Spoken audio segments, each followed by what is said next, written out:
Apreciados amigos del programa Maravillas, Propósitos y Misterios de la Naturaleza. Mi pregunta para hoy es, ¿está vivo usted? Si usted dice que está vivo, ¿cómo lo sabe? Al tratar de comprender lo que es la vida, el hombre ha llegado a dos ideas diferentes, conocidas hoy día como el mecanicismo y el vitalismo.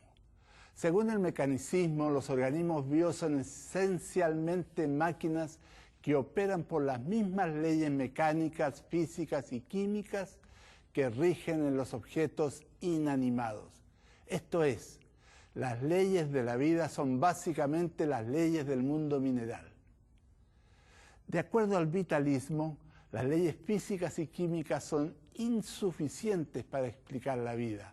Hay algo más que provee la chispa de la vida. Es la fuerza vital o principio vital, el cual procede de Dios.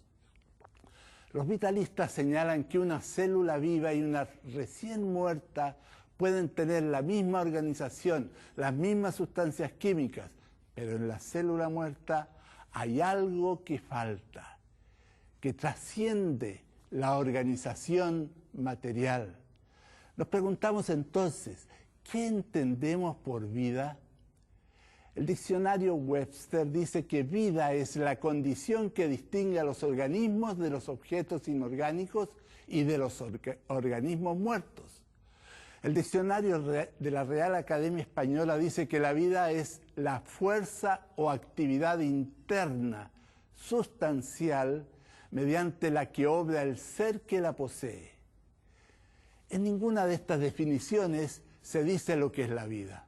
En una se habla de una condición que existe en los organismos y en la otra de una fuerza o actividad interna sustancial. ¿Qué haremos?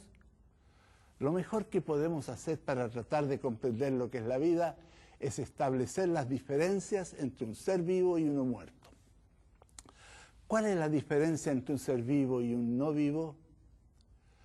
Los seres vivos están organizados en unidades estructurales y funcionales específicas. Esas son las células. Esto quiere decir que si no hay células, no hay ser vivo. Un ser que recién ha muerto también tiene células. Un trozo de tejido u órgano muerto, mirado al microscopio, revela su existencia. Evidentemente el corazón deja de latir, la sangre no circula más. Se termina la respiración, pero por algún tiempo las células están vivas. Una neurona o célula nerviosa va a morir en pocos minutos. Una célula muscular tardará unas horas, como también una célula epitelial, pero todas mueren. Una segunda característica de un ser vivo es que su célula o sus células realizan metabolismo. Esto significa que en las células de los seres vivos se producen reacciones químicas que son necesarias para la producción de energía en los procesos vitales. La síntesis de moléculas complejas, de nuevo protoplasma y la eliminación de residuos. Como resultado del metabolismo, el organismo crece. Un ser muerto no crece. Una tercera característica de un ser vivo es que responde a las variaciones de luz, temperatura, agua, gravedad, ruido, presión, sustancias químicas. Esto es lo que se llama irritabilidad. Es decir, los seres vivos reaccionan ante estímulos físicos o químicos. Un caracol busca un lugar húmedo y fresco para estar. La mayoría de las polillas están ocultas en el día y salen a alimentarse durante la noche. Las raíces de las plantas crecen hacia el interior de la tierra, atraídas por la fuerza de gravedad. El ruido de un trueno ahuyenta a las aves y otros animales, y el azúcar atrae a las hormigas. El humo o los vapores tóxicos nos hacen arrancar. La presión del agua en los mares estimula a los organismos para que floten a mayor o menor profundidad. En cuarto lugar, los seres vivos se mueven espontáneamente. O sea, tienen movimientos autónomos por causas que surgen aparentemente dentro del mismo organismo. Hay movimientos de sustancia dentro de las células y entre células.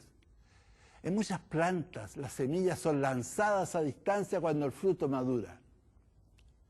Pero la más fundamental y distintiva característica de los seres vivos es la reproducción.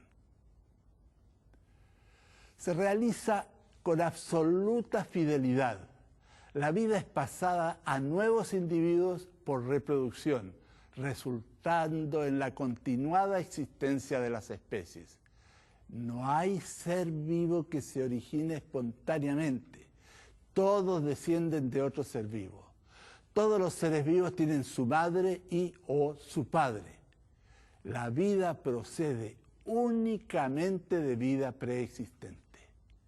Nada en la naturaleza contradice esta ley llamada biogénesis. Dicho esto, preguntamos, ¿qué es la vida? No lo sabemos. Sin embargo, la vida es una realidad. Nadie lo niega. Es algo que alguna vez surgió. A los seres vivos los vemos, los oímos, los tocamos. Podemos gustar y oler los frutos de los seres vivos llamados plantas. No sabemos qué es la vida. Menos conocemos cuándo surgió. Frecuentemente oímos en los programas de la televisión que la vida surgió cuando se formaron los primeros microorganismos, hace unos 3.500 millones de años, y que los organismos pluricelulares se originaron de ellos y comenzaron a evolucionar hace unos 570 millones de años y siguen evolucionando. No hay registro alguno que avale esta declaración. Lo que hay son extrapolaciones, es decir, basado en lo que la ciencia conoce, se hacen deducciones sobre algo desconocido. Por ejemplo, conociendo cuánta sal arrastran los ríos al mar en un año y cuánta sal contiene el agua de los océanos, se podría deducir la edad de los océanos. Desafortunadamente, nadie sabe si el agua original de los océanos era dulce o salada. Tampoco se puede determinar si hace 1.000 o 2.000 años los ríos arrastraban la misma cantidad de sal que hoy. Simplemente se supone que fue así. Utilizando los métodos radiométricos que supuestamente establecen la edad de los sedimentos donde se encuentran los fósiles, la vida se habría originado hace unos 3.500 millones de años. Tampoco se puede saber si en el pasado el material radiactivo se desintegraba a la misma velocidad que hoy, y menos se sabe cuánto material radiactivo había originalmente. Simplemente hay que suponer que era así, y esto demanda fe. Los creacionistas, basados en el relato bíblico que presenta la genealogía desde la creación hasta Cristo, creen que la vida en la Tierra se originó hace unos 6 a 8.000 años. Aquí surge otra pregunta. ¿Cómo se originaron los seres vivos? Los científicos evolucionistas creen que la vida se originó espontáneamente, de materia no viviente, bajo condiciones que prevalecían en la Tierra primitiva, pero no instantáneamente, sino por etapas. En la primera etapa en el aire y luego en el mar, se habrían originado miles de compuestos indispensables para la eventual formación de células. Cuando éstas alcanzaron concentraciones críticas, se formaron proteínas y ácidos nucleicos en una segunda etapa que duró otros miles de millones de años. Las moléculas se organizan separado mediante membranas de lípidos, un medio interno, entre comillas, del medio ambiente. Por fin, luego de casi 2.000 millones de años, surgen estructuras estables, mejor adaptadas para sobrevivir, dotadas de la asombrosa capacidad de autoduplicarse, generando descendientes. Desde que se realizaron los primeros experimentos para producir las moléculas orgánicas de una célula, o sea, la primera etapa, han pasado más de 50 años y se han obtenido varias moléculas, pero los resultados son diferentes a los que la célula produce y frustración tras frustración se siguen. Lamentablemente, eso es solo una hipótesis, una suposición que se basa en la filosofía de que ha habido evolución. Los científicos evolucionistas reconocen que las condiciones actuales de la Tierra no permiten el origen espontáneo de la vida, pero creen que bajo otras condiciones la vida surgió espontáneamente. Pero esas condiciones nadie las conoce.